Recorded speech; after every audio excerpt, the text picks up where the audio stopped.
പഹൽഗാം ഭീകരാക്രമണത്തിൽ കൊല്ലപ്പെട്ട രാമചന്ദ്രന്റെ പൊതുദർശനം തുടരുന്നു.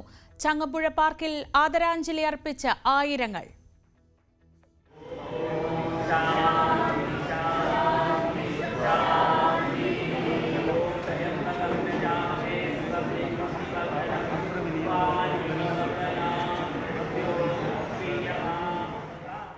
പന്ത്രണ്ട് മണിക്ക് ഇടപ്പള്ളി ശ്മശാനത്തിൽ സംസ്കാരം.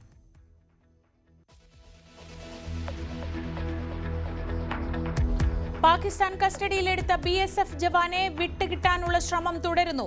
2 ഭീകരരുടെ രേഖാചിത്രം കൂടി പുറത്തുവിട്ടു. നിയന്ത്രണ രേഖയിൽ പാക് വെടിവെപ്പ് ശക്തമായി നേരിട്ടെന്ന് ഇന്ത്യൻ സൈന്യം.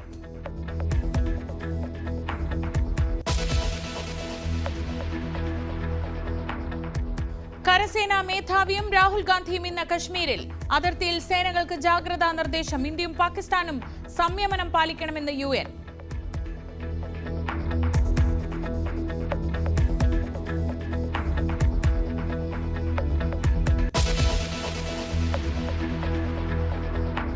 വയനാട്ടിൽ കാട്ടാന ആക്രമണത്തിൽ കൊല്ലപ്പെട്ട അറുമുഖന്റെ പോസ്റ്റ്മോർട്ടം ഇന്ന്.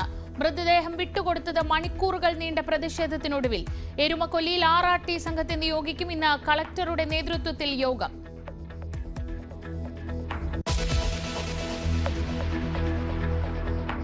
തിരുവാതുക്കൽ ഇരട്ടക്കൊലയ്ക്കായി പ്രതി എത്തുന്നതിന്റെ കൂടുതൽ ദൃശ്യങ്ങൾ ന്യൂസ് 18.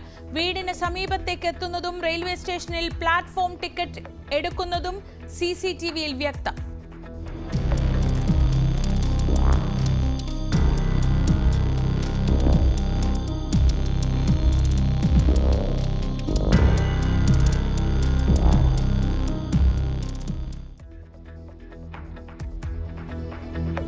അമിത് ഒറാങ് മലയാളത്തിലാണ് തന്നോട് സംസാരിച്ചതെന്ന് നിർണായക സാക്ഷി ന്യൂസ് 18. ജംഗ്ഷനിൽ ചെന്ന് അവിടെ ഒരു ATMന്റെ സൈഡിൽ കൊണ്ട് നിർത്തി. അവിടെ വെട്ടമുള്ള ഒരു സ്ഥലം അതായിരുന്നു. അവിടെ കൊണ്ട് നിർത്തി.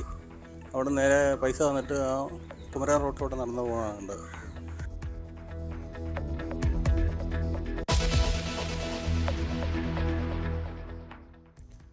ഫ്രാൻസിസ് മാർപ്പാപ്പയുടെ സംസ്കാരം നാളെ. ചടങ്ങിൽ പങ്കെടുക്കാൻ രാഷ്ട്രപതി വത്തിക്കാനിലേക്ക്. പോപ്പിന് അന്ത്യയാത്രയേകാൻ വിശ്വാസികൾ ഒഴുകിയെത്തുന്നു.